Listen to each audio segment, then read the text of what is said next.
was because I knew nothing when I got started. Right? I mean, you have to remember, I was 19 years old when I started Facebook, right? So, I mean, probably like the same age or younger than most of you guys. I think you would be young for this audience, actually. And I knew nothing about business at all, right? And I didn't even think that I was starting a company. I actually remember when I first came out here for the summer with Dustin because we wanted to learn from Silicon Valley companies. I remember driving up the 101 and seeing all these great companies and thinking to myself, oh wow, these are such amazing companies. Maybe one day I'll start a company. And I'd already started Facebook, right? And it like hadn't occurred to me that was actually, so...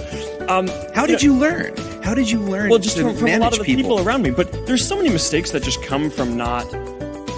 I really knew so little at the time. I spent a bunch of time analyzing and reflecting on why it was that we were even able to do it, because all reasons suggest that we shouldn't have been able to do it, right? Because all these other companies had way more engineering power and servers and time and money and all this stuff. And I actually think that this is a pretty instructive thing for anything that you want to go do, because this is the same property is going to be true for anything that you guys start, is that someone else is going to have more resources and be able to do it. The reason why I think we actually ended up being the ones doing it is because we just cared way more about it than everyone else. We always thought that it was this really important thing and really just like felt in our gut and our heart that we wanted to do it. And, early on there were always these skeptics saying that, oh, this can't be a business. We didn't actually care that much about it being a business early on.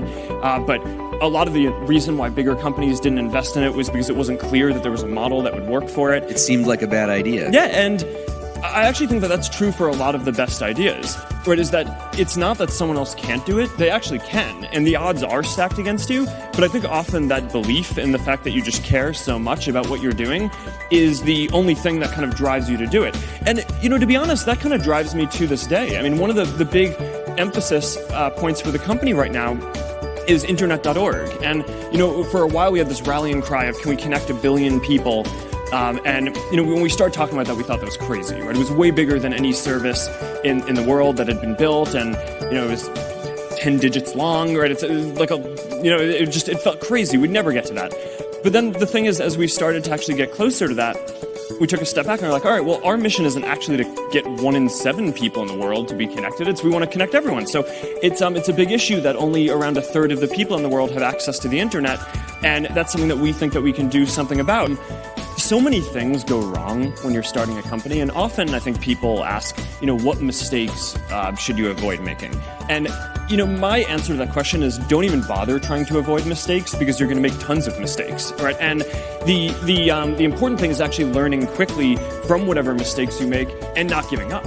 Right, and I mean, there are things every single year of Facebook's existence that could have killed us or made it so that it just seemed like moving forward and making a lot of progress just seemed intractable. But you just kind of bounce back and you learn, and nothing is impossible. You just have to kind of keep running through the walls.